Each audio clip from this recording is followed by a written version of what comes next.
He comes back in. He's like, we got to get out of here, dude. There's a dude trying to break in. The relief after you complete a drag and drive, but just the relief of finishing that is something I've not felt before. Like, I just don't think there's any way we don't do one again. It literally is the first picture I took at Sick Week. Hey guys, it's Mike at Drag Drive Repeat, sitting here with my co-host, Mr. Eric White, tonight. Y'all, we've got a great episode for you. This is cut down from a live stream that we did the other day, but guys, we had to bring you this video as a standalone with Mr. Nick Leonard of Race, Rebuild, Repeat. Eric, what was some of the fun stuff that he talked about that you liked? Yeah, he talks about the vehicle that he took on his first drag and drive, the Syclone that he owns. He also owns a Typhoon as well, so that's pretty cool. Tells a funny story about the vehicle that they were going to take to Sick Week and what happened and why they didn't end up taking that. Yeah, dude, we even talk about his first car. Like Yep. what was his first car, what he modified, and how he just exploded that whole bit of upgrades. We'll let the people find out about that here. All right, guys. Listen, here's the deal. Gentlemen's agreement. We love what we do. We love bringing this kind of stuff to you, but guys, it takes a ton of time and a lot of money to do this. So the gentleman's agreement is we'll continue to do this, but guys, we ask that you hit that subscribe or follow button wherever you're watching this now or in the future. So just do that for us. We want to say thank you for all the support that you've given us so far. And guys, we can't do it without our race car friends, man. I know I say it a lot, but listen, you guys truly do make the biggest difference for all of us. Eric, why don't you run down through our sponsors and then we'll bring on Nick. Yep. Thank you, Summit Racing, Driven, Racing Oil, Molly Motorsports, Car Chains 3D, Howard's Cam, Performabuilt Transmissions, Sweet Patina, and Racing Junk. Man, that's a big list, and it's going to be growing. And we've got some fun stuff that's working still, even though we are getting late in the year already. I can't believe it. So Yeah, I mean, looking at that picture, there's definitely still room around the edges for more sponsors. So, anybody out there listening that wants to jump in, we got room for you. that's exactly right. All right, well, let's bring on Nick now. Let me kind of give you guys a little bit of backstory. I had no idea who this dude is. I'm standing in line at one of the route stops on Sick Week, and I've got the big camera. Him and Frankie are standing two down. He's got a big camera. We're instant buddies. He didn't know yet, but I was going to end up sitting at the table with them and learned a lot in the 12 minutes that we sat there waiting on pizzas. But Mr. Nick, introduce yourself. Tell everybody who you are and what you got going on, dude. Okay, yeah, name's Nick Leonard. And before we get to that, I think it's worth mentioning, Mike, that you and I had the same exact pizza order. A pepperoni and a meat stuffed. I don't know how that happened. Yeah, it worked out well. And then when mine came, he was like, I think that's ours. And I was like, no, it's not. Yeah, that was so crazy. But yeah, Nick Leonard, formerly a side-by-side blog, does a channel I started back in 2015. At the end of 2023, no longer with those guys, and now doing Race, Rebuild, Repeat with Frankie J, who I'm pretty sure is in the comment section as No Limit. That's the name of his YouTube channel. Nice. Awesome. Well, you guys were a blast to hang out with. And again, like, met on Sick Week. This was your first drag and drive. Yep. Dude, let's start way back. I got to know, was 11-year-old Nick, was he a car guy? Have you always been a car guy? Okay, so never told this to anyone. I wish I got these out of the garage. I should have thought about this. I've been a car guy forever. Like, I don't know, I don't remember the name of the website, but there used to be a website that listed like the performance specs of every car ever, right? Like, you could look up whatever you wanted. And I started idolizing these cars that were really quick, right? Like at the time, like the fastest 0 to 60 was like McLaren F1 and, like all these crazy, weird, like Porsche Le Mans 962 Dower edition or something. And I had wrote all these names of these cars on notebooks that I had for school back when I was spelling things like horribly wrong. So probably like 3rd or 4th grade. And I've been a car guy forever. Like one of my earliest car memories is watching a friend of my dad's. His name was Cammy. He had a 66 like baby blue GTO. He would come over, and then when he left, he would do a burnout. And I would like run out to the road to touch the hot asphalt and be like, oh my God, this is the best thing ever.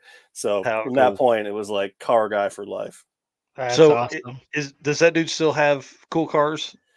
Cammy's probably dead, brother. he had white hair when I was like 4 years old, so that was Oh yeah, 30-some years ago. Cammy's probably gone. I lost Cammy, contact thanks, with that bro. guy. Yeah, but he did inspire me, and I'm sure a lot of other kids my age too, just doing what he liked, doing burnouts. Yeah, that's That's awesome. awesome. What was your first car?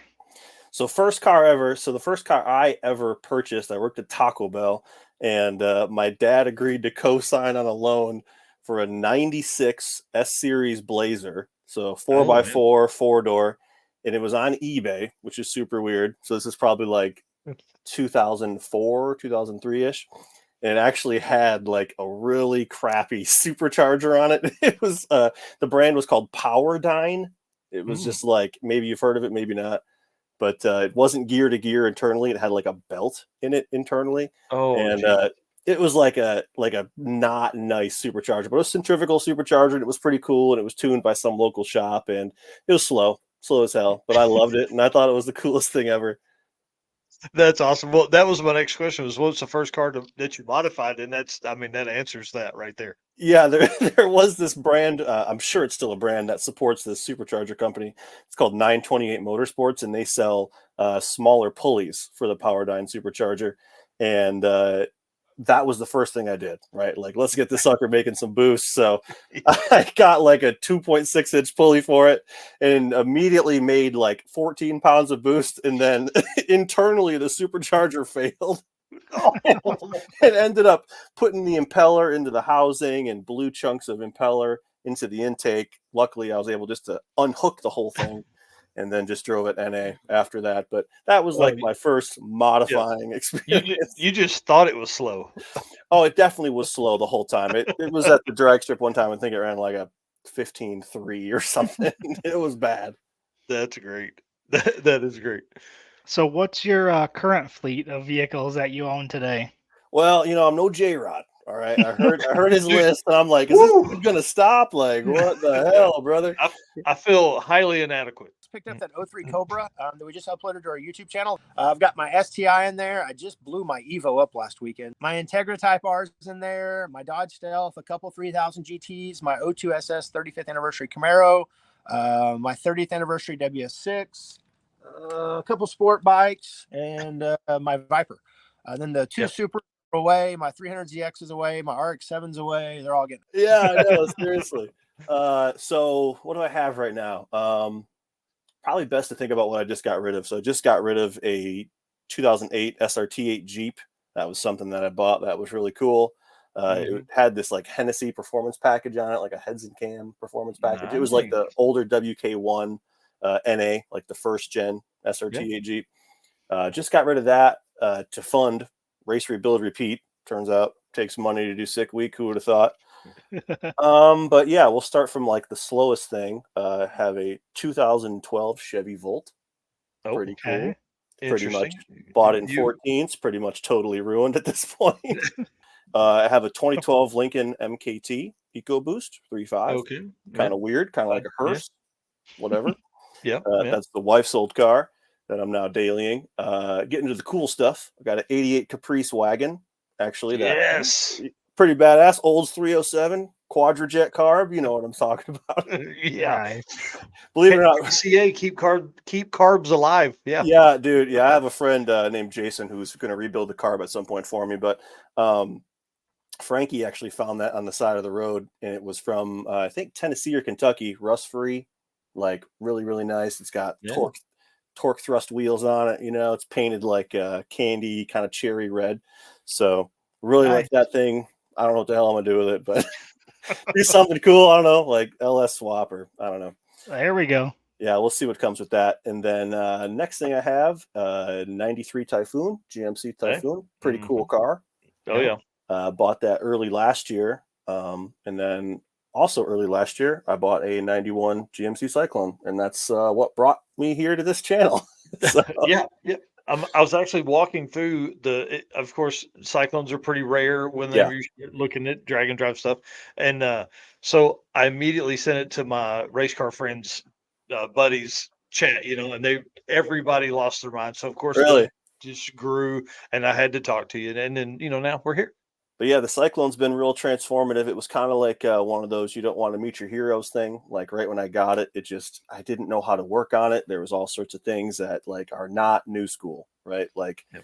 the ECU has a turbo tweak. It's a prom. I don't even know what that means. I don't even know what prom means. Like, does that mean that you gotta like burn the chip? You gotta take the chip out and put it in a computer and then do your things and then put it back in there? Literally, someone's doing Yeah. that. It's not me, but someone is doing that.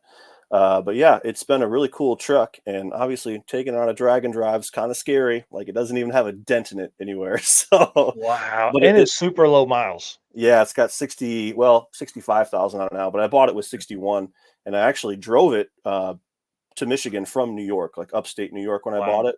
So it was like a 14-hour drive. That's awesome. hmm So like buy it low miles. I'm driving. Yeah, and it was in February. Like so many people in the community were very unhappy with that decision. And I guess hindsight, bad idea. But I felt like it was like a vice grip garagey kind of situation. Yeah. You know? Yeah. I'm with you. How long have you had the Typhoon and the Cyclone? So I used to have a Ram TRX, which was awesome, like badass truck, right?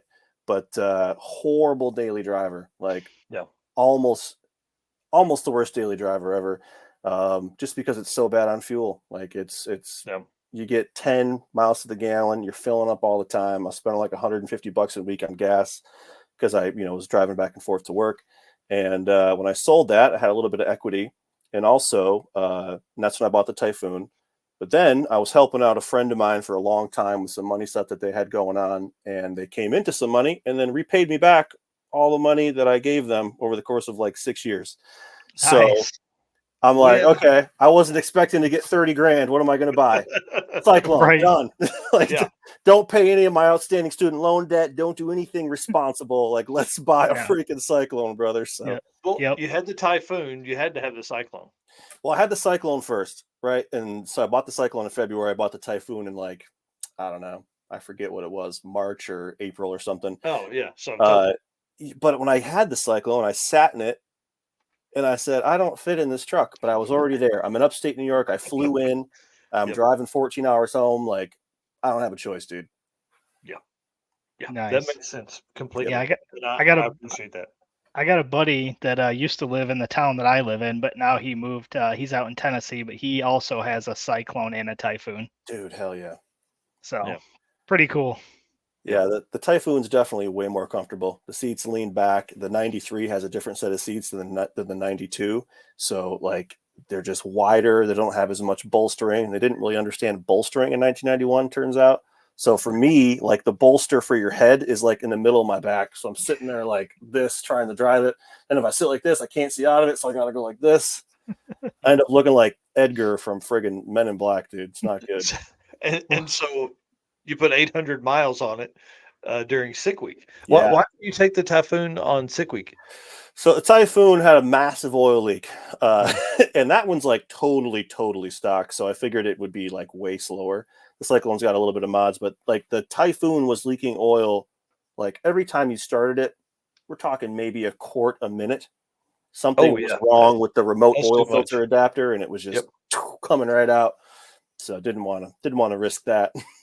Right. So why did you guys choose sick week to kick off your drag and drive experience? Yeah, for me, it was just an idea to kick off the entire YouTube channel, right? So a lot of the automotive community is in Florida, friends with Cletus, friends with all the people down in Florida. And, I really wanted an excuse to get down there, kind of escape the weather in Michigan.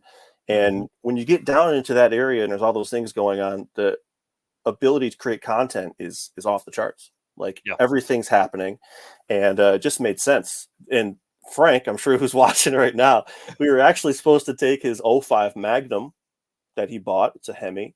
And right before we left, we took it to a tuner. There was an unfortunate issue with the control module being unplugged. And when the tuner tuned it, it like disconnected the transmission from the control module. And they just didn't, come back together. So it was stuck in limp mode. And then I'm like, okay, we got to take something else. I have this Cyclone in storage. Let's get it out and fix it up and take it. Well, everybody loves the Thrash. Yeah, the Thrash. I didn't even want to do the Thrash. The whole idea was like, let's take a cheap Hemi and road trip it to to Sick Week, but it just didn't work out that way. But I think the way it did work out was as good as it could be. Oh Yeah. yeah. Well, you got to go into a little more depth because I was actually cracking up when I was listening to the Cooper podcast about Okay. how the Magnum actually had that issue of that connector being unplugged and the fuse and what was purchased and from where to get to that point. Well, let me first apologize to Frank. Sorry, Frank.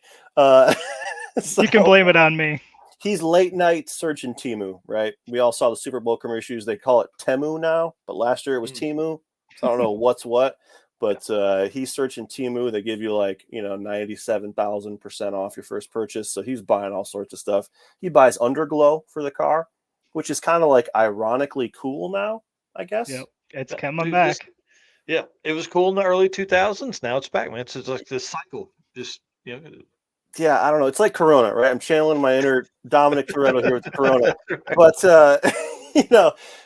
he buys the underglow from Temu for like 6 cents or whatever, and he puts it on in secret, and he's going to surprise me with it. When he wires it up, he wires it to the fuse for the front control module, which is just like a random 15 amp fuse. It doesn't look that important. And of course, the underglow failed and it was stuck on. And so when we were at the tuner, I don't know why he thought to turn it off when it was on the dyno, but to turn it off, he just pulled the fuse. And then it just disconnected the front control module to the trans. Oh man! So did you realize that at that point? Dude, hell no! We had no clue what was going on. Like we were so excited. Unplugs the underglow, and you're like, "Why won't this thing connect?" Well, like it had problems too, like because he's doing these giant one tire fires, with it because it's a Hemi, but it's got an open rear end, so it'll just bake one tire off, and sometimes it goes into limp mode, and also the cruise control doesn't work. So like there's obviously some sort of problem going on with this thing.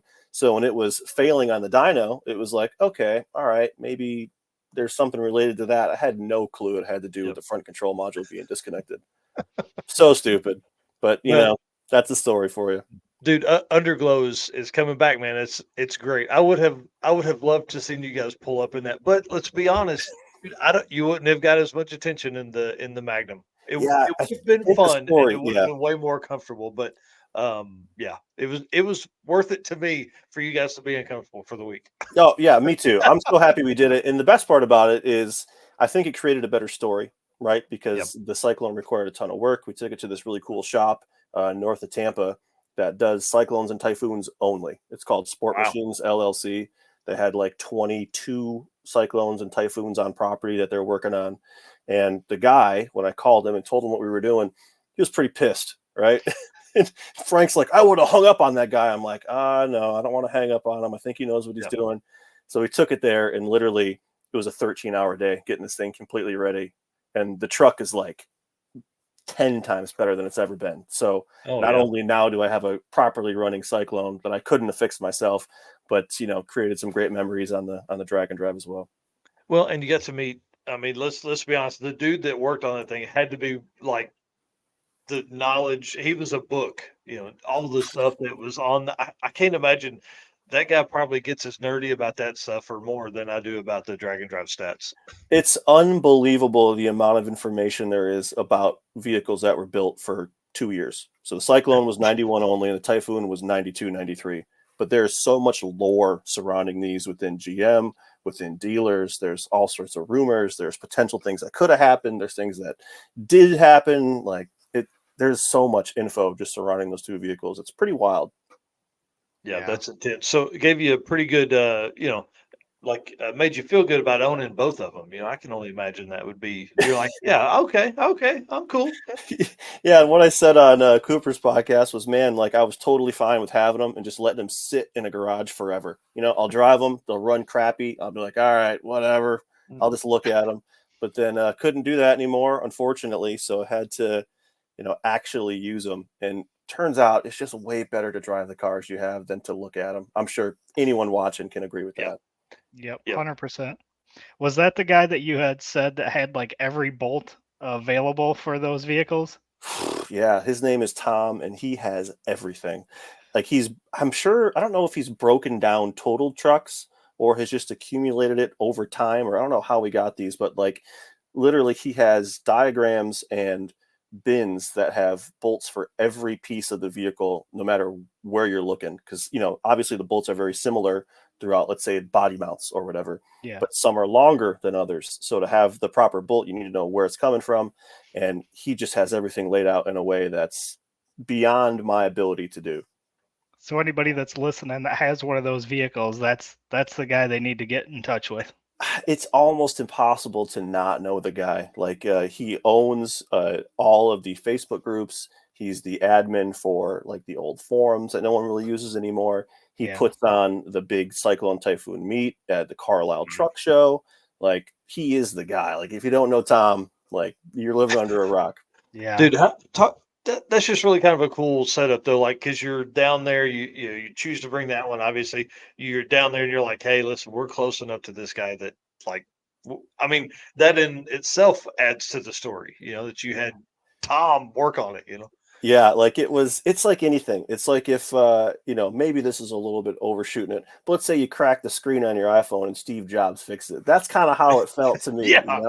Like, I got the guy working on this thing, and, it was such a humbling experience to know that someone knows that much about a particular product, like, obviously he lives and breathes it. Yeah. Yeah. So what you had mentioned there was a lot of work that needed to be done. What all had to be fixed before you could take it on Sick Week?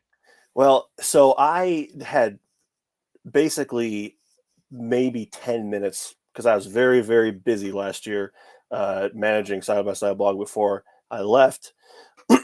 And I never really got a chance to look at the truck and figure out how to, like, what was wrong with it, right? It was breaking up in the high RPMs. It would randomly throw a check engine light, like flashing, which means you have knock retard. And I'm like, I don't know what's going on with this thing. I would fill it up with 110 octane once in a while, and then it wouldn't do it anymore. So I thought, okay, something got spicy in the tuning or whatever. So before we left, we loaded it up and it wouldn't make boost at all. And I'm like, oh my gosh, like, this is a huge problem. So I'm looking at it. It has like an ancient map sensor that's a 3-bar, and it came with 2-bar from the factory. And the only car that came with 3-bar from the factory was the 89 Turbo Trans Am that had a Grand National motor in it. So we found a dealer that had one of these in stock. Turns out Sport Machines in Florida had like 100 map sensors that were 3-bar, right? But we didn't know that at the time. So we went to this random dealership in Kentucky called McFarland Chevrolet. Turns out they have like a ton of badass cars there, and got the map sensor. It made boost, and I thought I was good. But when I took it down to Sport Machines, turns out it needed so many things. Like, the diaphragm on the fuel pressure regulator was leaking, so it was filling the vacuum lines with gas. And then that was making its way back into the intake and then ruining any sensor that was hooked up to the vacuum line.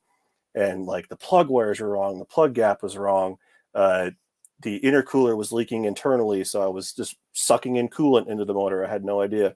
And there was just a ton of little random things that were fixed, and it went from like a jalopy, but it's a Cyclone, but it's a jalopy, to like a real, like, badass truck when we were done with it. Yes, that's cool, man. Yep.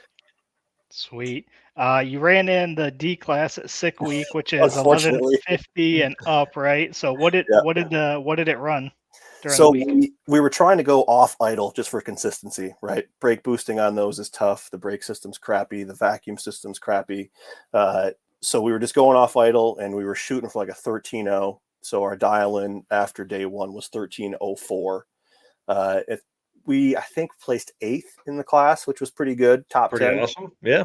But Gainesville screwed us, man. Like, when you're D class, you get maybe 3 runs total, right? So you get 2 during the time that they call you. Yeah, I was gonna say you get 3 runs if you wait till the last second of the day. You know what I mean? Like, Yeah. if you're one of the last cars making a pass, you're getting 3 maybe.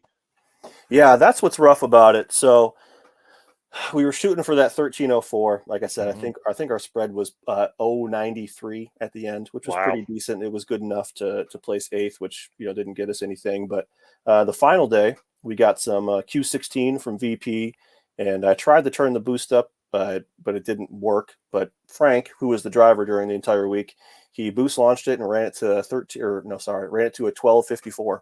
So wow, that's awesome. Yep, Nice. half-second gain just from a boost launch. So that's pretty badass. Yeah. Right. His foot's on the brake. Please hold, please hold, please Yeah. hold. Yeah, you got to do this thing where you pull up, so you got a double bulb, right? Which no one likes double bulb in the other guy.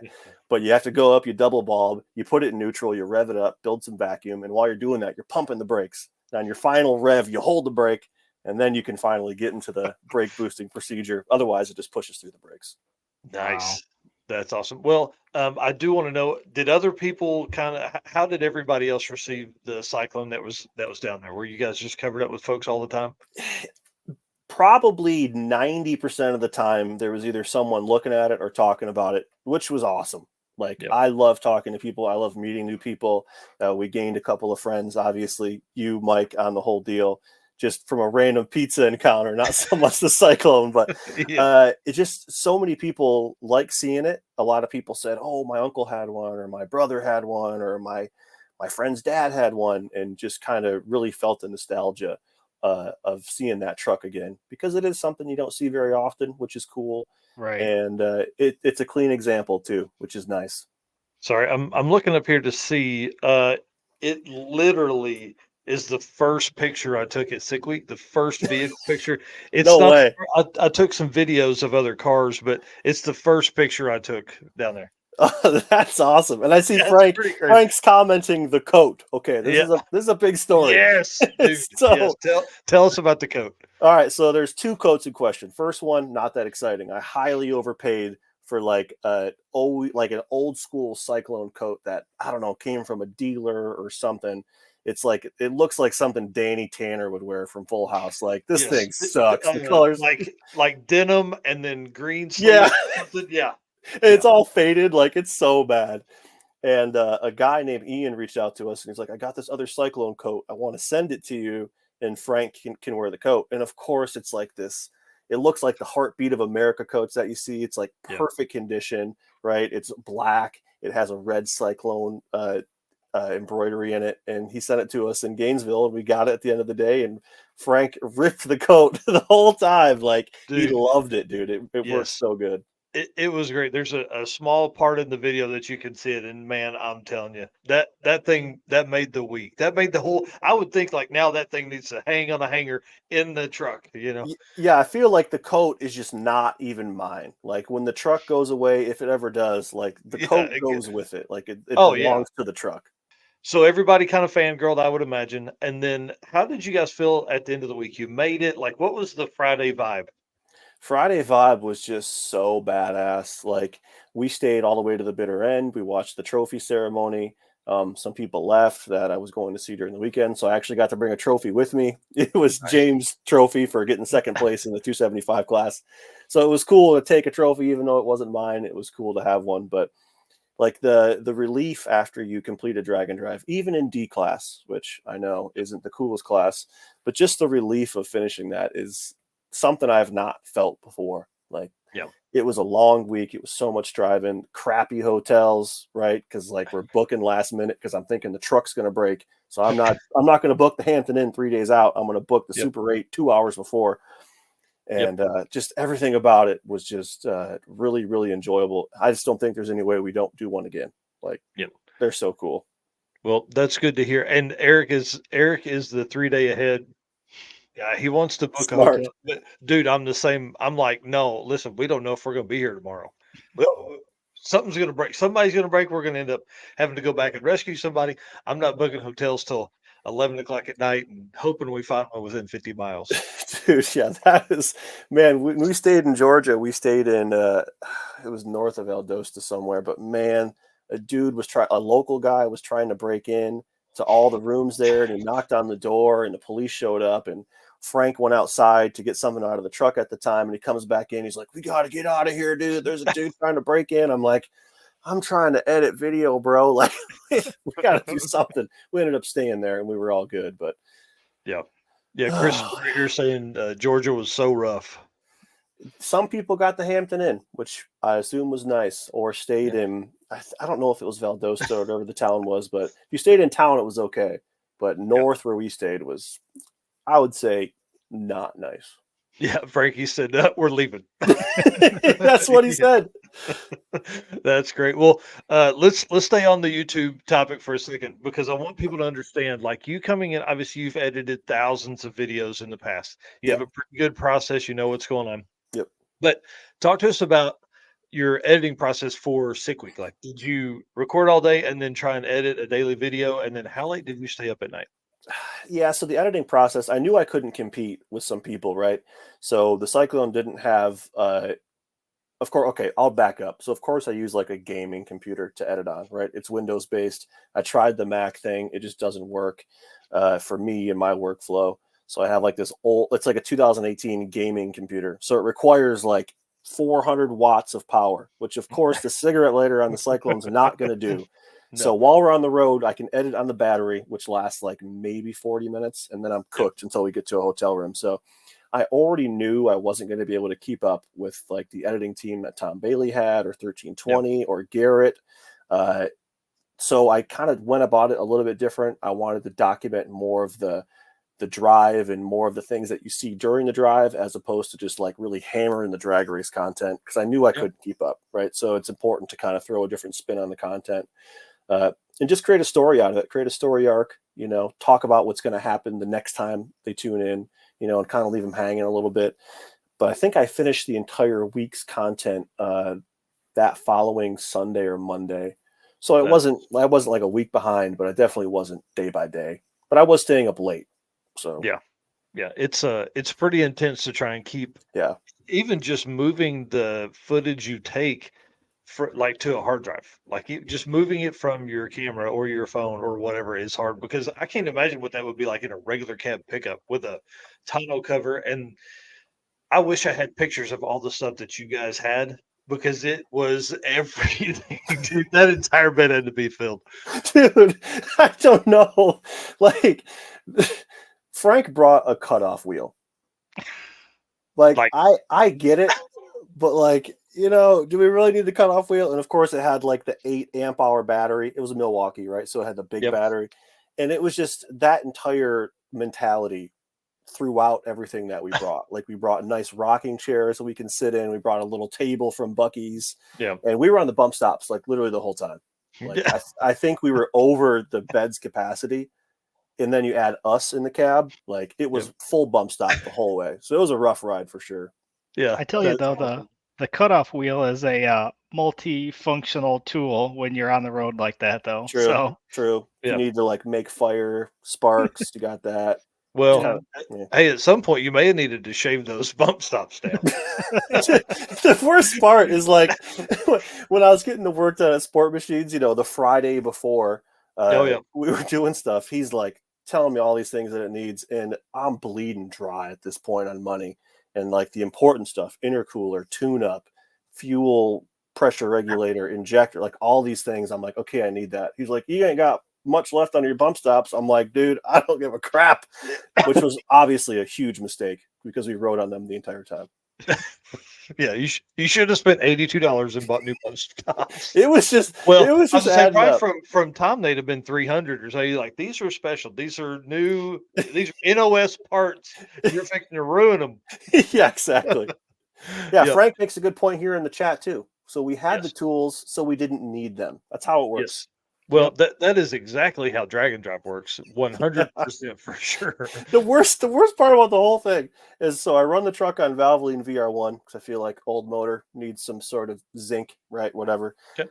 And it needed a quart of oil, but it was so far in the bed that we just ended up going to an O'Reilly's and buying a quart. So what we brought, we didn't even need any of it. Like, it was pretty silly.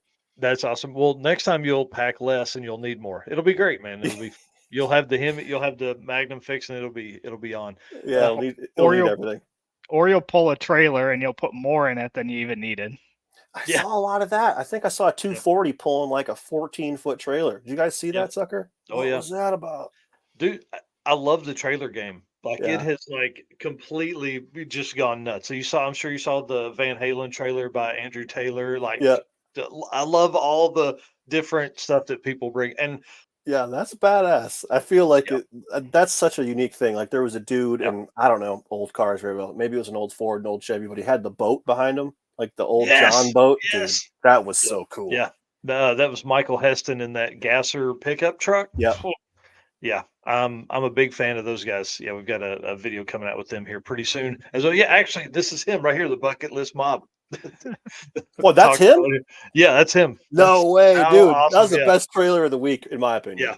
Yep. Yeah, Yeah, I loved it. Loved their he whole said- story, whole crew.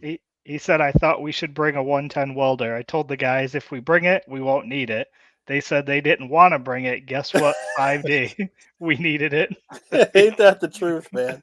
Yep, that's exactly right. It's pretty intense, and I hope that some of the folks, because dude, I mean, you guys crossed 31,000 subscribers on your channel. Yeah. I hope that the growth that you guys have seen, I hope that kind of comes over. We're going to see more people into the drag and drive community because of y'all's experience. I think because you guys had a great one. I think it shows that everybody can have a good time no matter the ET. Yeah, that's totally the case too. And I think like what J Rod was saying earlier makes sense. Like the classes that have the slower cars in it are for the people, right? Yeah. Not everyone can afford to have even a 9-second car that's a lot of yeah. money, right? Yeah. I mean, you guys know. And having these like 12, 13, 14-second cars and really just getting out there, they're going to feed the entire event. So the event's only going to get better the more people you have. Yep. Yeah, that's exactly right. And that's what I was saying earlier about Rocky Mountain Race Week. I like that they allow veteran racers to come back from the year before. They get early access. So it becomes very easy to create a family atmosphere because you're literally bringing 70% of the people from last year. You're bringing them back. They're coming back and racing. So it's pretty awesome, man. I love it. And we see that a lot at Sick Week. And now that there's 30 events, I get to see my race car friends a lot more often. But early on, you didn't really get to do that. So.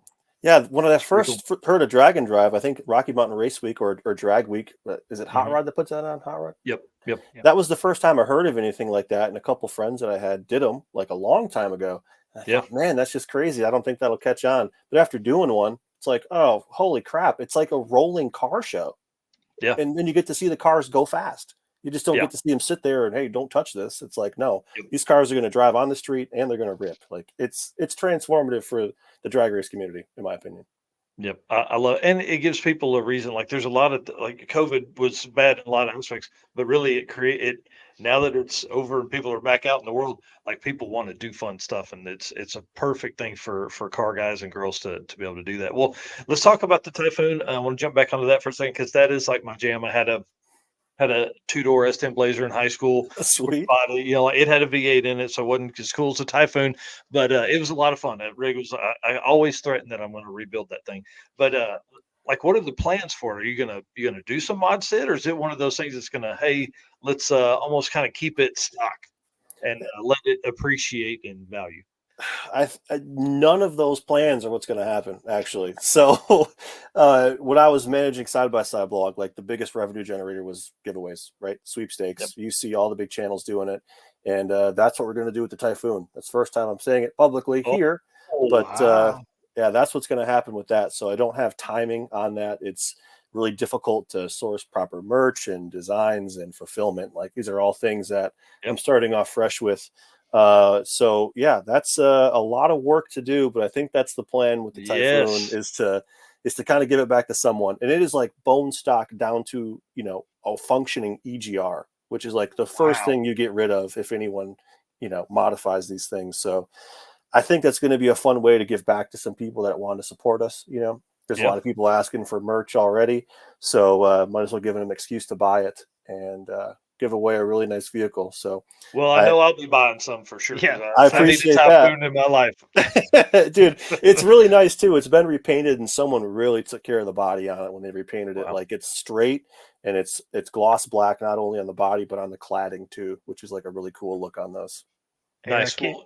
Eric here's asking how many entries for an R3 tattoo. I don't know, brother.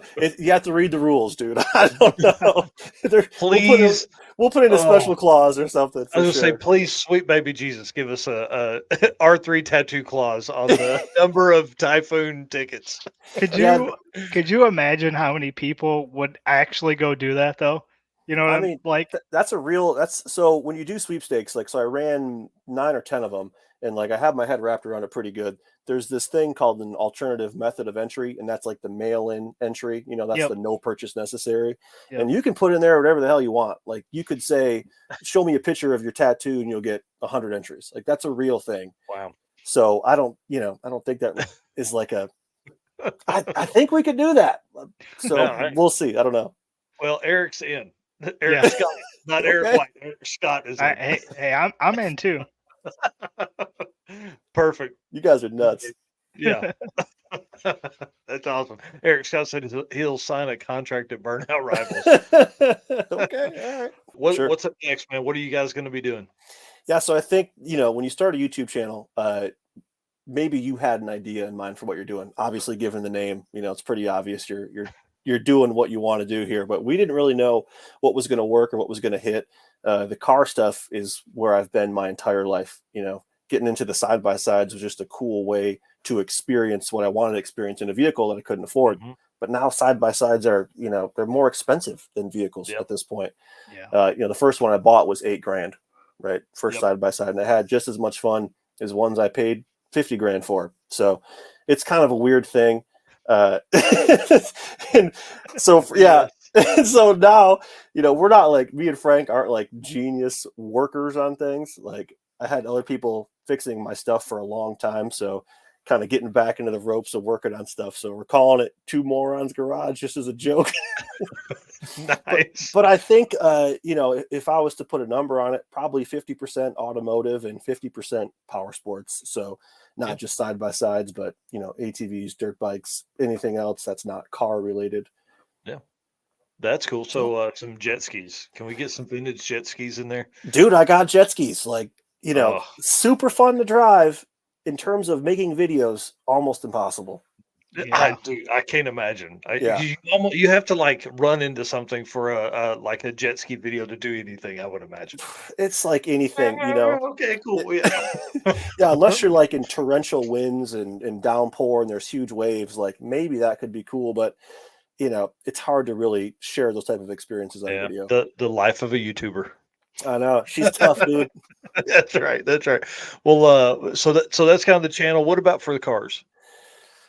I don't really know. So today we actually just filmed a video with a place called DNR Customs. So that's ran by a gentleman named Derek Rose. And he, believe it or not, owns the world's fastest 4-wheel drive diesel truck. So I don't know about fastest, but you get the quickest, fastest thing. It runs like 440s in the eighth, which is big time, right? Yeah. And I'm pretty sure he holds the record on that. So we went to his shop and he showed us some pretty crazy diesel trucks. Almost put one into a ditch, which was pretty wild. But I think we're going to do a diesel burnout truck. I know JH Diesel for like the Burnout Rivals events with Cletus. He couldn't make a diesel truck work. And Derek's pretty confident that if we just get him the right truck, he can make it work. So that's sort of the hope moving forward, is to have a badass diesel truck to do some burnouts in and have some fun with. Well, so after this, I'll introduce you to Danny Diesel, who's kind of a good friend of Daniel Green. And, he's a big diesel guy, so maybe that'll kind of help too. I could use all the help we could get. Yeah, for sure. I mean, like that guy understands diesel stuff way more than I do, and so you guys probably have a good head on your shoulders for finding the people that can help with that. But Danny's a good access for that too. Yeah, that's awesome. And Frank used to be big in the diesel truck game back in the day. He had a shop that did diesel performance and a lot of like undercoating stuff for bodies. So he's worked his way into the diesel truck stuff. He's always loved diesel trucks, and I've never been in a fast one until today. And I don't know if you guys been in a fast diesel truck before, but mind what the hell, dude! Like, and it doesn't stop. It's a train that's going really fast. Like it just doesn't stop pulling. Gasoline stuff will kind of die off and then shift. Diesel stuff's like, nope. It's like as soon as it shifts, it's going faster. It's like, man, I'm in like 20-inch lifted 2,500 Cummins. How is it doing this? Yeah, that's crazy. exactly right. Yep. Well, this question here leads right into the next question I had was, what events do you have planned for 2024? So Luke is asking about Cletus events, Freedom 500, Bristol 1000. So what do you got going on for the rest of the year for events? So I think we do still want to attend the Cletus events, at least in some sort of fashion. Obviously, with Side by Side Blog, we had a lot bigger showing because there was a specific burnout side by side. Of course, I don't have that stuff now. So with Race, Rebuild, Repeat, I think it's just kind of getting there and experiencing the events, helping out where we can, and ideally showing up with a burnout truck. In terms of his races that he does with Crown Vics, I've been in many of them, and have done decent. I've gotten second or third pretty much every time I've raced, and I think you can only be bridesmaid for so long, and I'm happy to kind of allow other people to get in there that have bigger names to push that event better than we can. But ideally, at some point, we'll come back and do some races. Maybe get Frank out on the track a little bit.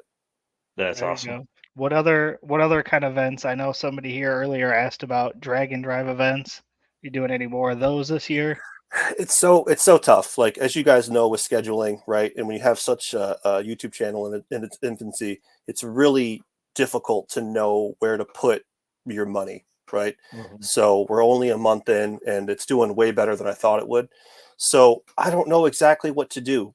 We have a lot of vehicles we could do stuff with. We have a couple side by sides, and I think we're just going to kind of gravitate towards what we like. We haven't really scheduled much for the future, because the future, honestly, it's unclear what's going to happen with the channel and the future of us. Is this a viable thing? Am I going to have to sell off everything I have to keep it going and eventually be broke? I don't really know. I hope that's not the case, but we're just going to do what we like to do. And in terms of events, we don't really have much scheduled. I know that sounds crazy, but it's tough. Well, Yeah. John Paul Franks here says, love to have you come out to Heads Up Hustle, which is the one in Michigan. Yeah, so okay, I shouldn't have said all of that, because we do have a lot of plans with the Supra that I drive for Don Somerton. So I'm sure, Mike, you were going to lead into that question at some point before we Yeah. call it a night here. But to catch anyone up that doesn't know, so Don Somerton is the owner of Accelerated Performance in Toledo, Ohio. He's good friends with J-Rod, and anything 2J, his hands have been in it since before it was cool, right? Way before Fast and Furious.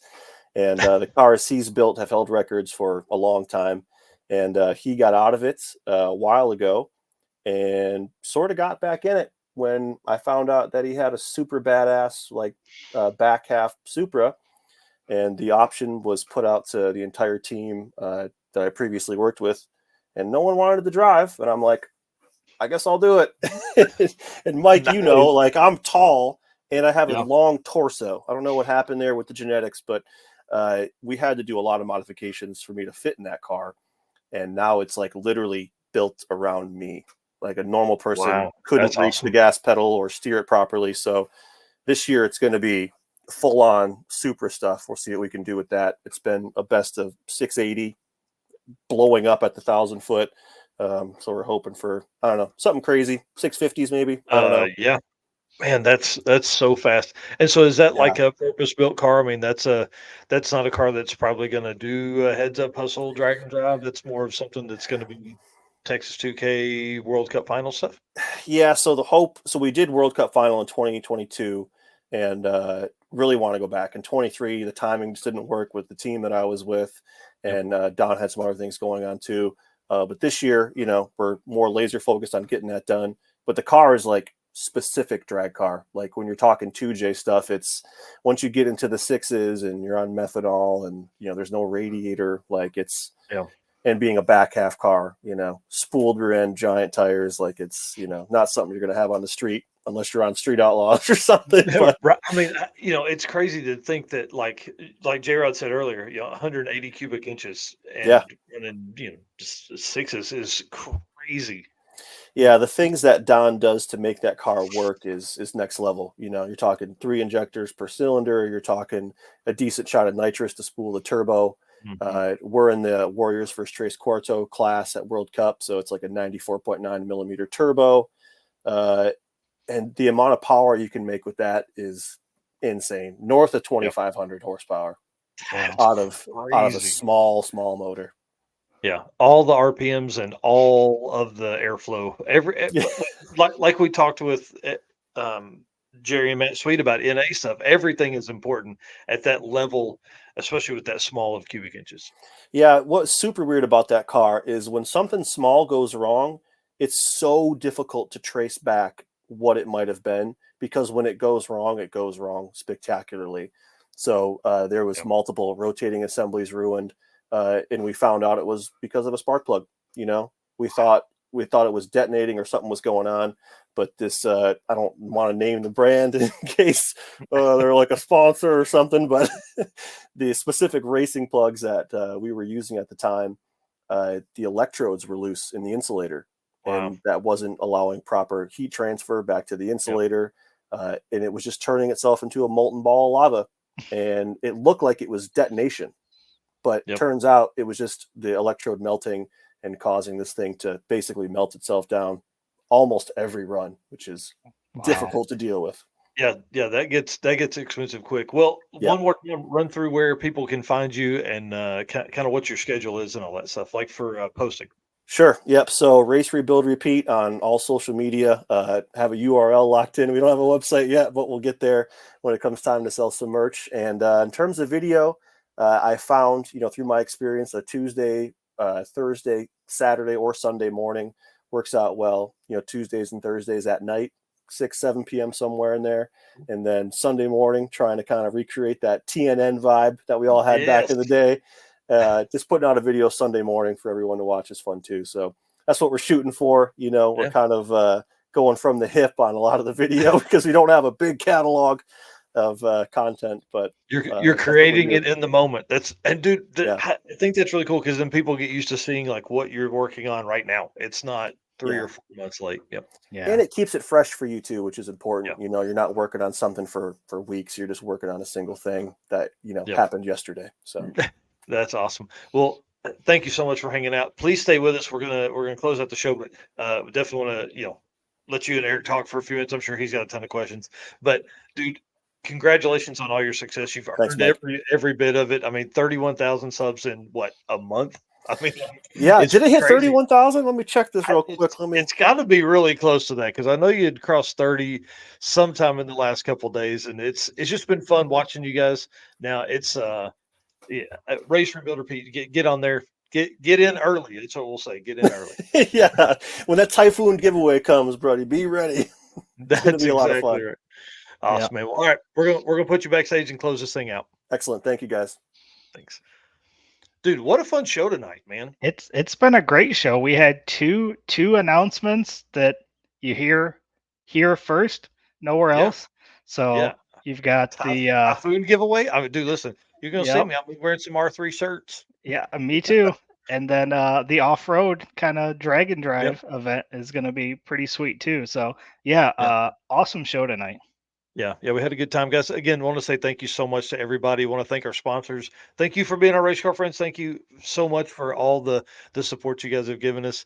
Summit Racing, Molly Motorsports, Driven Racing Oil, Car Chains, Howard's Cams, Performa Built, Sweet Patina, and Racing Junk, guys. We can't do it without everybody. Just want to say thanks again. I get all staged up, lined up, and I let off the button. And as soon as I do, the rear end goes kaboom! And